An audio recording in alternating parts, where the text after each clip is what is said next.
Trabaho alert naman po tayo. Libo-libong manggagawa ang kailangan ngayon sa bansang Poland. Bukod sa malaking sweldo, pwede nyo pa raw madala roon ang inyong pamilya. Nakatutok si Lay Alvin. May balak ka bang magtrabaho abroad? Bukas na sa Filipino workers ang bansang Poland na nasa Central Europe, ayon sa Philippine Association of Service Exporters Incorporated.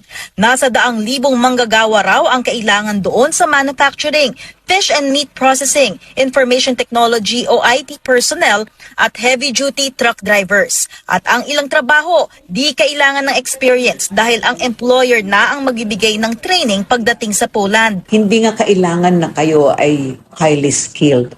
They need a lot of people unskilled that they will assign in manufacturing companies.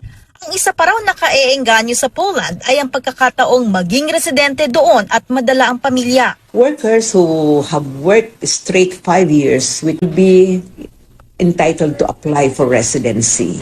So pag residency, ibig sabihin nun, pwede mong madala ang iyong pamilya doon.